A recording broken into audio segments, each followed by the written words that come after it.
এখন তো বাজারে অনেক অনেক জলপাই উঠে গেছে, কারণ এখন জলপাইয়ের সিজন। হ্যালো এভরিওয়ান, কেমন আছেন সবাই? আসসালামু আলাইকুম। আমি আলহামদুলিল্লাহ ভালো আছি। আশা করি আপনারা যেখান থেকে আমার ভিডিও দেখছেন সবাই ভালো আছেন। তো জলপাইগুলোকে আমি ভালোভাবে ধুয়ে পানি দিয়ে এটাকে ওভেনে সিদ্ধ করে নিব। আর তারপর হচ্ছে আমি ভর্তাটা তৈরি করব। জলপাইয়ের ভর্তা খেতে দারুণ লাগে। কার কার কেমন লাগে অবশ্যই কমেন্টসে জানাবেন। আর এই যে আমি এখানে হচ্ছে সময়টা দিয়ে দিচ্ছি। তো 5-6 মিনিট করলেই হবে, বেশি একটা করা লাগবে না, এর মধ্যেই সেদ্ধ হয়ে যাবে। জলপাই খুব অল্প সময়ের মধ্যেই সেদ্ধ হয়ে যায়। আর এই যে জলপাইগুলো সেদ্ধ হয়ে গেছে, এখন আমি এটাকে খুব ভালোভাবে একটু থেতো করে নিব। তারপর হচ্ছে এর মধ্যে দিয়ে দিলাম আমি ধনিয়া পাতা কুচি। এটা অবশ্যই দিবেন, তাহলে ফ্লেভারটা খুব ভালো আসবে। এরপর চিনি অ্যাড করে দিলাম। তো চিনি দিলে হচ্ছে জলপাইটা খুব বেশি মজার হয়, এই জন্য একটু বেশি করে চিনি দিয়ে দিলাম। তারপর হচ্ছে লবণ দিয়ে দিলাম। এরপর হচ্ছে মরিচ দিয়ে দিব।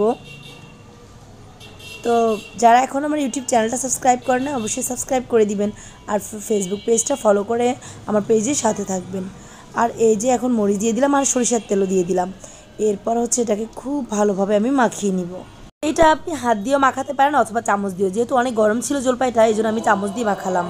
খুব ভালোভাবে আমি চামচ দিয়ে উল্টে পাল্টে ভর্তাটাকে তৈরি করে নিলাম। এই যে আমার ভর্তা তৈরি। তো আমার হাতে জলপাইয়ের ভর্তা কেমন হয়েছে অবশ্যই কমেন্টসে বলতে কিন্তু ভুলবেন না। আর এভাবে যারা এখনও খাননি অবশ্যই এভাবে ভর্তা বানিয়ে একবার খেয়ে দেখবেন, জম্মের স্বাদ, এত মজা সত্যি। আর আমার হাজব্যান্ড খুবই পছন্দ করে এই ভর্তাটা। তো দেখা হবে নেক্সট কোনো